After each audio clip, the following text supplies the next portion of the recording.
Doing business in Africa. You can't afford to be without Africa Investor.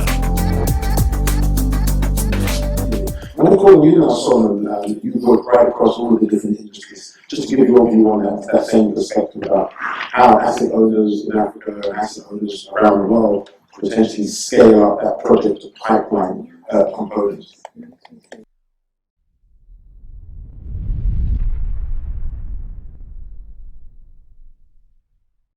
Thank you very much, Hubert, and thank you for the invitation. So I'm the CEO of the Ghana Infrastructure Investment Fund based in Accra, Ghana, the country's sovereign wealth fund.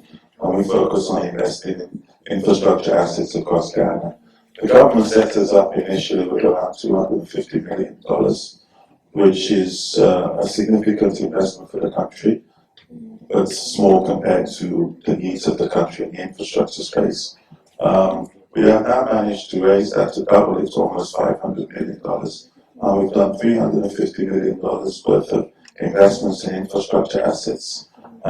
Most interestingly, for every $1 that we've put in an investment, we managed to bring in $10 of other people's money to complement our investments. So when our projects are completed, there'll be over $3 billion worth of investments in infrastructure in Ghana. And the reason why I mentioned that, because that is how you have impact. You really need to leverage other sources of financing to have your impact. And the issue of money and bankable projects not meeting each other enough, I think one of the solutions is the countries in Africa now beginning to establish individual sovereign wealth funds. And those sovereign wealth funds play a very unique role. They are owned by the sovereign, so they have all the weight of the sovereign behind them. But they usually have a degree of independence to make investment decisions that are in tune with what the private sector may be more familiar with.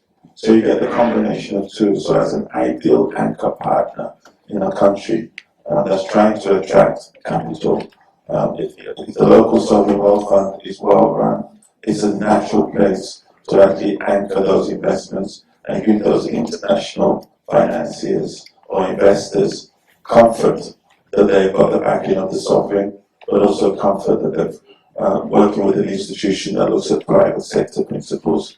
And really, that's the only way you're really going to leverage the private sector to come and to fill those gaps that we spoke about. So I think that's one very important aspect of it.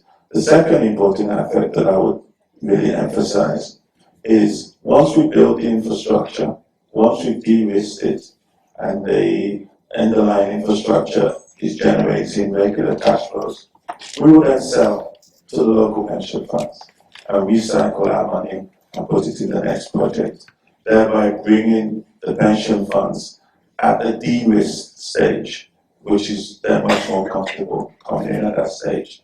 Let me give you an example. We're in the process of doing what will be the first major toll road project in Ghana. The initial money that's going to build the first stretch will come through the Ghana Infrastructure Investment Fund.